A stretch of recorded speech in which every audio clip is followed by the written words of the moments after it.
Our rules are simple, but the challenge is great. All dinos will be explored in this challenge, but only reasonable underdogs voted on by the community will be considered for grading. Equipped with official server cap saddles, our 30 contenders will be backed by the commanding presence of a loyal Uranus providing that extra boost. All competitors will go into battle with food to provide a healing effect. Herbivores will have plenty of sweet veggie cakes, and carnivores and omnivores will have cooked meat. All competitors will be going into battle with 50 points in health and melee, and 40 points in everything else. 20 mutations and 80 experience levels are going to be split evenly between health and melee. Competitors are required to fight the Desert Titan, Forest Titan, and Ice Titan. Their success will be annotated on this scorecard with a pass-or-fail system. Clearing all the Titans earns them a gold boom medal. Silver is awarded for clearing 2 Titans, bronze is for clearing 1, and a chunk of shit is for shit. Once all creatures are finished, the gold medal winners will test their strength against the King Titan for an epic finale. Now let's introduce our competitor and see if they have what it takes. Carnotaurus. This distinctive creature likes to hang out in small groups and has a nasty bleed effect that has ruined the day for many survivors. It is an early game tame that often finds itself bridging the gap between smaller creatures like raptors and big creatures like the Rex.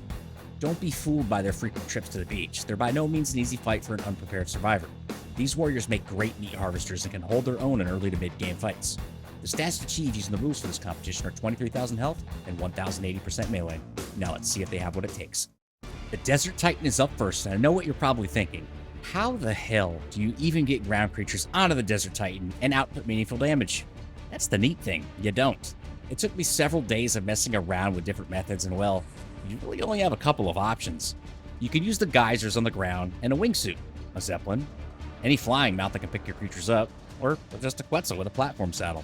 There's just one issue.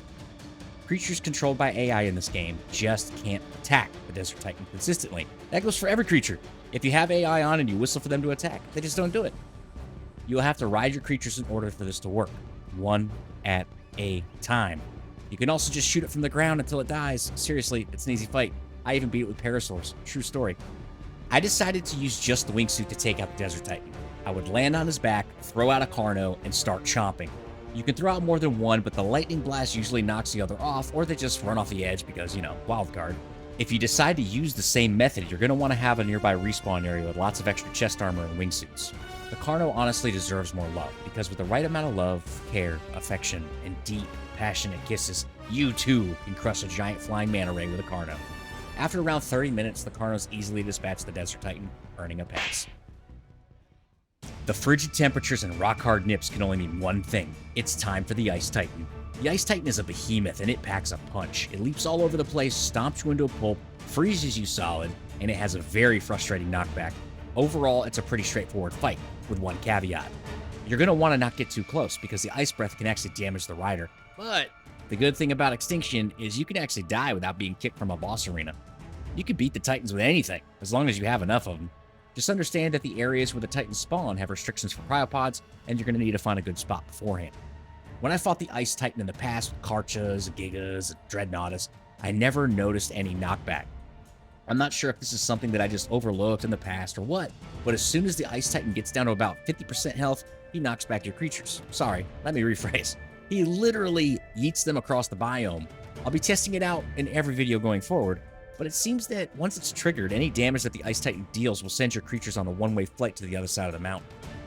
I had to spend about 10 minutes just running around regathering all my Hunter Carnos so they could finish the fight, and be wary, if the Titans get too far from the spawn, they will walk back to it and heal. If you're not careful or just extremely unlucky, then you're going to be fighting him with full health once you already got him below half. Once I got my Under Carnos back into the fray, they made short work of the Ice Titan, earning another pass. When you get lost in the subterranean woods, you might come across this walking tree who honestly is just cool as hell. I love the sounds it makes, but hate all the poison gas and random trees that allow you to harvest a metric ton of wood. If you eat the trees that the Forest Titan spawns, you'll likely become encumbered, so it's best to avoid them or turn resource harvesting off on your creatures before this fight.